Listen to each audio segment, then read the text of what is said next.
Do you feel the vibes?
So you'll start off the match by dropping in to the playfield in a customizable drop pod.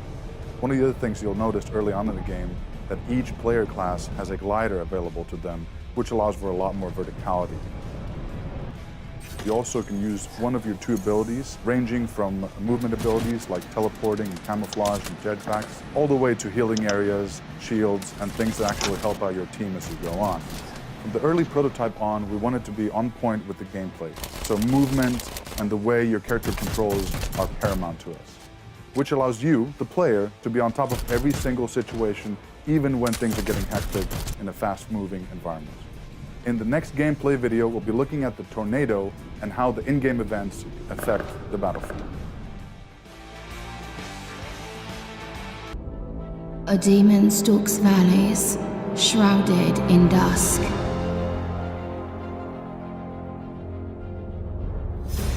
Spectral his form, no more than a husk.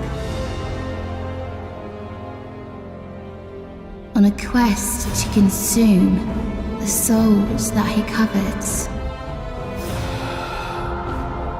The power he takes, a master of puppets.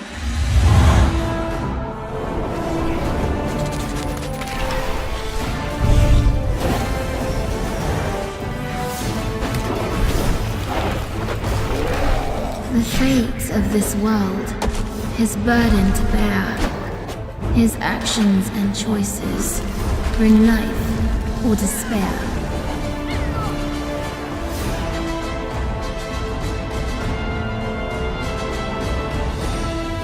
He fears no man, no god or crown, for there are no strings to hold him down.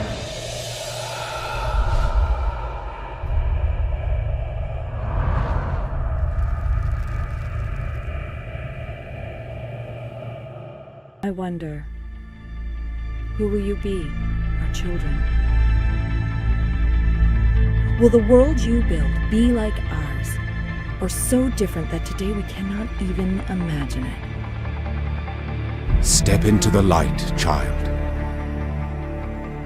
Is there anything that we associate more closely with intelligence than curiosity? Our mythologies are full of riddles and mysteries and divine knowledge. My child, you may go freely to all the worlds of my garden. But if the tower tempts you, be wise.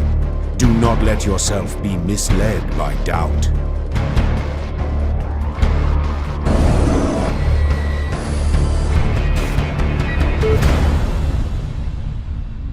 So be it.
You know only the chaos of now.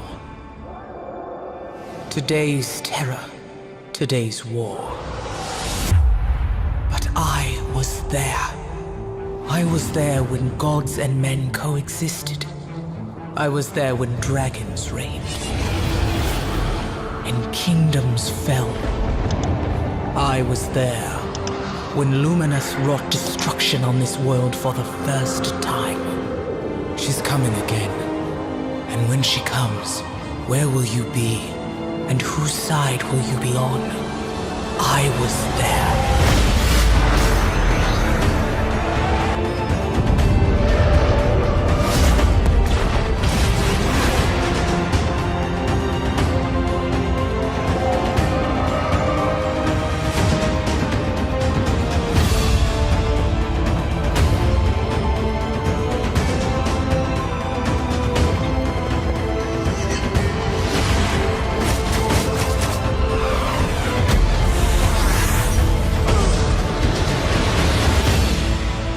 Chose my path. Now you choose yours.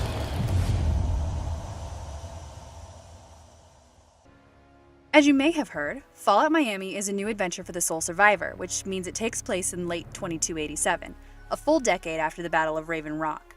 That's important, but we'll have to take a few steps back if we want to find out how they got to Miami. A couple of years before the destruction of Raven Rock, the Enclave dispatched a team to Miami Beach. Their objective? Recover a pre-war military installation with vast computational power, and establish a permanent Enclave presence in the region. Although this detachment wasn't particularly numerous, it was certainly diverse, everything from high-ranking officers to cadets and civilians. After Raven Rock fell, this somewhat under-equipped base was left isolated, unable to contact any other Enclave remnants. It's been 10 years since then, but we'll leave that juicy lore for another time. And here are some work-in-progress shots of a versatile armored vehicle you can expect to see at various locations. Power armor is all fine and good, but sometimes you need to fight wheels with wheels. We'll talk more about it in the future. Modeled by Matt. No, you won't get to drive it. Yeah, we're bummed out too. It's Fallout. Drivable vehicles just don't work too well in this engine. Time for something a little more personal. Let's talk characters. And who better to start with than the current CO, Colonel Magnus, concept art by QC. The burden of command is a heavy one, even for an experienced officer. The rock-solid image of the dependable commander is just as often a facade as it is a foundation. In the case of Colonel Magnus, it's a little bit of both.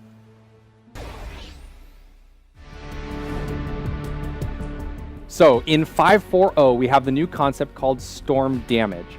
The basic idea is the edge of the storm will do damage to player-built structures in the final phases of the game. Less than 10% of our matches are affected by this, or make it that long, and so we're really trying to tactically adjust the final stages to provide a little more dynamic gameplay. We really look forward to your feedback on this feature, and we're excited to see how it plays out. In 5.4.0, we'll be vaulting the revolver. This is part of an initiative to keep the item pool feeling fresh and dynamic. In the past, you've seen that we've brought back the guided missile, which was vaulted for a period of time. So an item that is vaulted doesn't necessarily mean that it's gone forever. Using this as an initiative to keep the item pool fresh, exciting, dynamic, and we'll be targeting future updates, potentially Season 6, as an opportunity to vault more items. In addition, in 5.4.0, we'll be adding a new mobility item, so we look forward to creative expression with that. We're also going to be updating some various balance parameters, such as item rarity. Remote explosive rarity is going to increase from rare to epic to match its effectiveness. And we're also going to be making some changes to item stack sizes in their drop rates. For example, the Boogie Bomb will now be dropping in a stack size of 2, whereas it was 1 previously. And one of our bigger changes, shields will be adjusted from a maximum stack size of 2 to a maximum stack size.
You break my windows, I'll break your neck.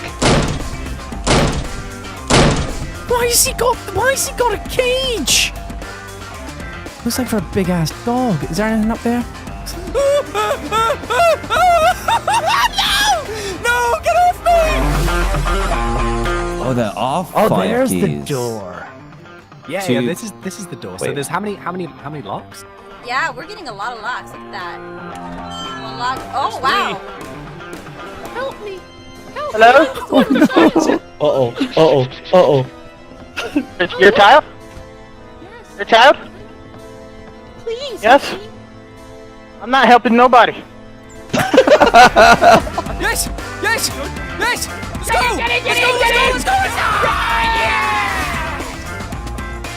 No, I want to show you. Look. Okay.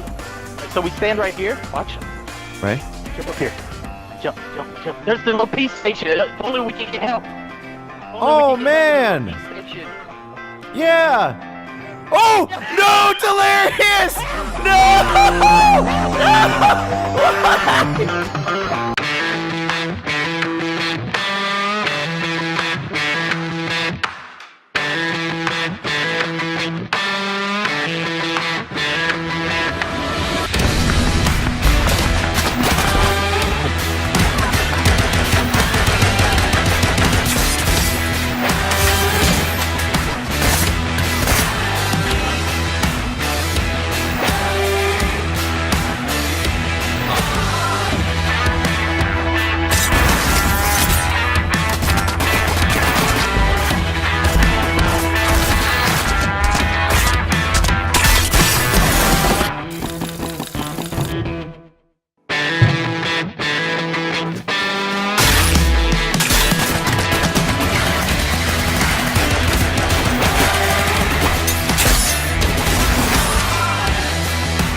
you guys so much for watching. I hope you enjoyed this video. Make sure to hit that like button. Leave a comment down below. Please subscribe.